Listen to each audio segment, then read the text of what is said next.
अकाल मृत्यु का हरण भगवान का चरणामृत करता है। और चरणामृत से क्या लाभ है? ये अमृत है। और चरणामृत से क्या होता है? चरणामृत पान करने से इच्छाओं का दमन हो जाता है। इच्छा पूरी नहीं होती, इच्छा खत्म हो जाती है, इच्छाओं का दमन हो जाता है भगवान का चरणामृत पान करने से। और इच्छाओं का दमन होना ये भगवान की सबसे बड़ी कृपा है। मान लीजिए, इच्छाओं का नाश होना भगवान की सबसे बड़ी कृपा है, क्योंकि सारी दुनिया जो नाच रही है वो इच्छाओं पर ही नाच रही है। सूर बाबा कहते नाचो बहुत गोपाल अब में। केवल कोई गानों पर, संगीत पर नाचना नहीं, इच्छाएं भी तो नचा रही हैं, कितने जन्मों से नचा रही हैं। रोज नई नई इच्छा पैदा हो जाती है, रोज नया नया मन बन जाता, आज ये मिल जाए, आज वो मिल जाए,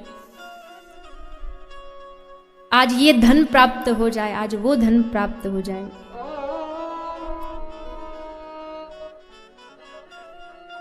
आज लक्ष्मी जी आ जाएं, ठीक है लक्ष्मी जी, पर मैं तो बार बार कहती हूँ लक्ष्मी कभी अकेली नहीं आती, भगवान नारायण को बुलाइए। एक बार भगवान नारायण और लक्ष्मी जी में थोड़ी अनबन हो गई, तो अब लक्ष्मी तो देखो सारी दुनिया लक्ष्मी के पीछे भागती है, तो थोड़ा मन में तो आ ही जाता है कि हम महालक्ष्मी हैं। तो लक्ष्मी जी ने कहा कि आप देखो, भगवान कह रहे मैं सब जगह व्याप्त हूं, लक्ष्मी जी कह रही होंगे आप सब जगह, लेकिन जहां मैं पहुंच जाऊं ना वहां आपको कोई नहीं पूछता। तो भगवान नारायण ने कहा कि अच्छा प्रयोग करके दिखाओ एक बार। तो प्रयोग करके दिखाया। क्या प्रयोग हुआ? एक शव यात्रा जा रही थी, शव यात्रा में सब लोग बोल रहे थे राम नाम सत्य है, राम नाम। भगवान नारायण ने कहा देखो, बोल रहे ना सब नारायण भगवान के राम नाम की जयकार। तो लक्ष्मी जी बोली अब हमारा देखो। जैसे शव यात्रा जा रही थी तो लक्ष्मी जी ने लक्ष्मी की बारिश शुरू कर दी, धन बरसने लगा। अब जैसे धन बरसने लगा तो महाराज बेटा ने सोचा कि पिताजी तो चले गए, अब वापस तो आने वाले नहीं, जो धन है वो तो बटोर लूं कम से कम। सो अर्थी नीचे रख के सब पैसा इकट्ठा सब करने लगे, आस पड़ोसी सब लग गए बीनने में। तो लक्ष्मी जी ने कहा भगवान नारायण देखा, देखिए हमारी कीमत, अब तक कह रहे थे राम राम राम, अब सब भूल गए, अब लक्ष्मी लक्ष्मी के पीछे पड़े हैं सब। बताइए हम जहां जाती आपको भूल जाते। भगवान नारायण ने कहा अच्छा ठीक है, मान लेते हैं आपकी बात। सब बीनने लगे, आपको पाने लगे, पर ये बताओ ये जो लेटा है ना अर्थी पर, ये क्यों नहीं उठा उठाने के लिए? लक्ष्मी को पाने के लिए ये क्यों नहीं उठा? लक्ष्मी जी बोले हमको क्या पता। भगवान नारायण ने कहा ये इसलिए नहीं उठा क्योंकि इसके भीतर मैं नहीं हूं, आत्मा रूप में।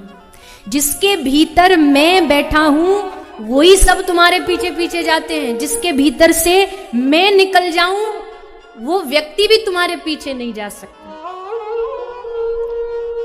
तब जाकर के लक्ष्मी जी के मन में आया कि हाँ बात तो सही है, ये भीतर जो आत्मा रूप में स्वयं श्री ठाकुर जी बैठे तभी ये सब नाच चल रहा है, वो निकलते ही सब खत्म, सब नष्ट हो जाता है, सब रिश्ते अपने आप खत्म हो जाते हैं। तो देखो मैं, माता लक्ष्मी है, लक्ष्मी की तो क्या बुराई करूं, हिम्मत क्या है हमारी, सामर्थ्य क्या है हमारी, सब लक्ष्मी की पूजा करते हैं, घर बुलाते हैं, सेवा करते हैं।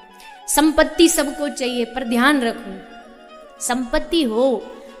बहुत पहले मैं कथाओं में कहा करती थी कि भले आपका सोने का घर हो, पर ध्यान रखो वो सोने का घर द्वारिका हो, लंका ना हो। लंका होगी तो पाप की होगी, तो कोई ना कोई हनुमान आकर के एक दिन जला के चला जाए। स्वर्ण की द्वारिका भी थी। इसलिए संपत्ति का अर्जन के साथ साथ उसके साथ उसका कोई भाग जो है वो अच्छे कार्य में लगाओगे तब लक्ष्मी की सार्थकता है। तो कह रहे चरणामृत पान करो रोज, नित्य अपने घर में लड्डू गोपाल जी ठाकुर जी हैं, उनको स्नान कराओ, उनका जो चरणामृत है उसको पान करो, उससे हृदय की शुद्धि होती है। ये सब छोटी छोटी वस्तु जो ध्यान रखने की, आहार शुद्धि होनी चाहिए। आहार शुद्धि पर भी महापुरुष खूब बताते हैं कि आपका आहार शुद्ध होना चाहिए, और किसी कारण से आहार थोड़ा बहुत कोई दूषित भी है तो उसको ठाकुर जी को भोग लगाएंगे, तो उससे सारे जो उसमें दूषण है, सारे जो अवगुण है वो अपने आप नष्ट हो जाएंगे। हम लोग खाना खाते हैं, कोई किसी से कहेंगे भी ना तो कहेंगे आ जाओ भैया खाना खा लो, या और भी थोड़ा बढ़ जाएंगे तो थोड़ा अध्यात्म से जुड़ा वो ये कह देगा भोजन कर लो। पर ना तो हमें खाना खाना चाहिए, ना हमें भोजन करना चाहिए। आप किसी भी संत महात्मा के मुख से सुनोगे वो कहेगा भैया प्रसाद पाया आपने, क्योंकि उसे पता है वो रोटी नहीं है, रोटी खाई आपने ये कोई नहीं पूछेगा, प्रसाद पाया आपने। प्रसाद पाया जाता है। हाँ, एक जब बहुत ऊंची स्थिति पर कोई पहुंच जाता तो फिर वहां उसको आहार शुद्धि की भी ध्यान नहीं रखनी पड़ती, क्योंकि वो प्रसाद रूप में पाता तो सब पवित्र हो जाता है। अभी एक कथा मैंने सुनी, भगवान श्री रामानुजाचार्य अपने कुछ शिष्यों के साथ एक बार भ्रमण पर निकले, यात्रा पर निकले। तो जो वैष्णव होता उसके घर जाके सब शिष्य परिकर भोजन पाते थे।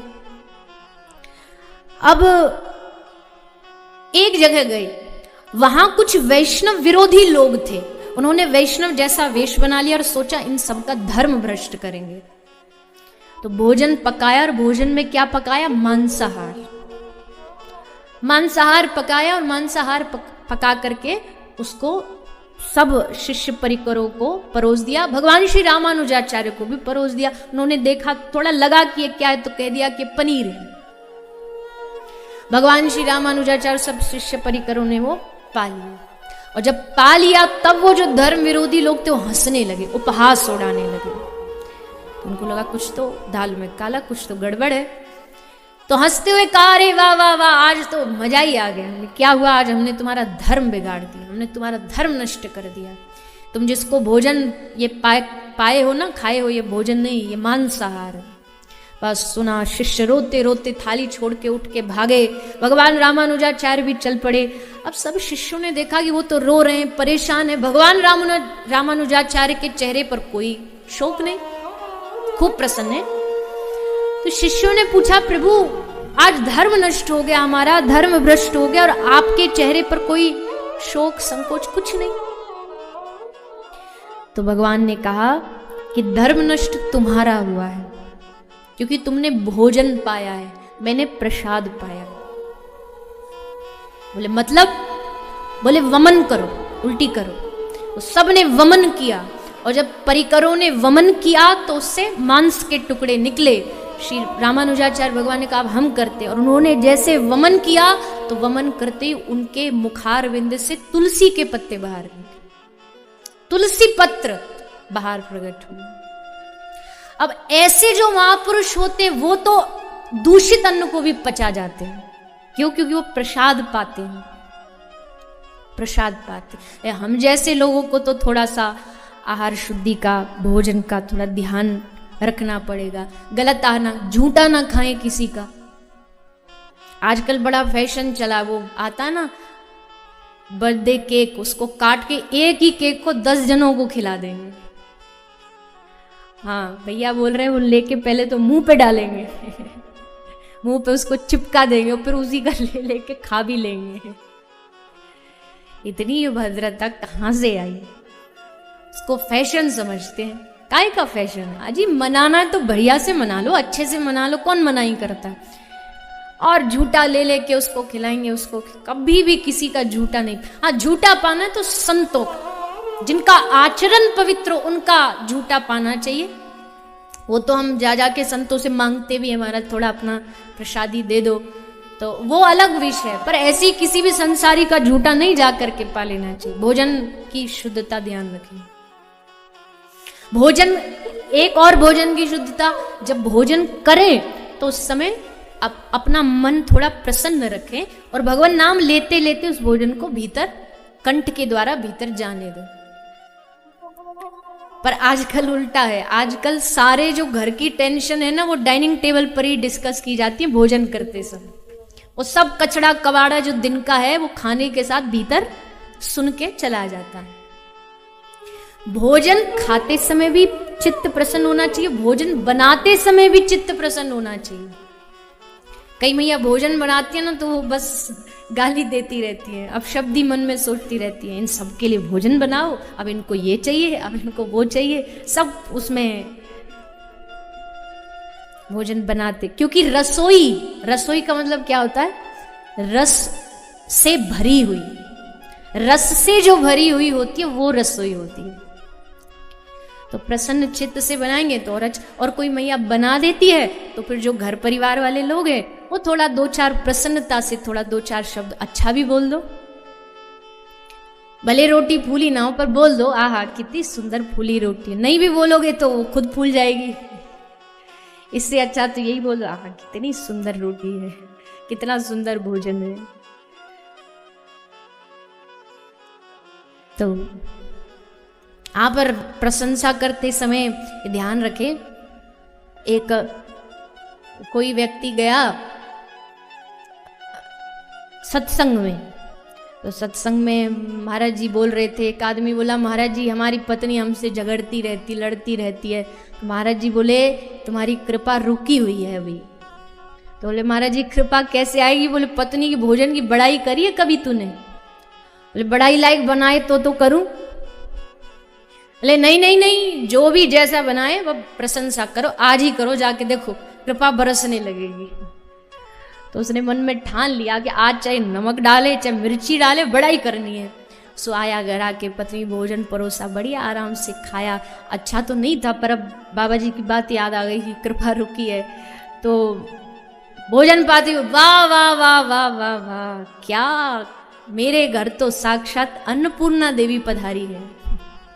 हाथ में ऐसा जादू है ना भोजन में कि आहा उंगलियां चाटते रह जाओ। सब्जी सब्जी ऐसे जैसे कोई कितनी स्वर्ग से चलकर कोई देवी आई और उसने साक्षात अपने हाथों से बनाई हुई। रोटी, अरे रोटी नहीं, ये तो चांद का टुकड़ा है।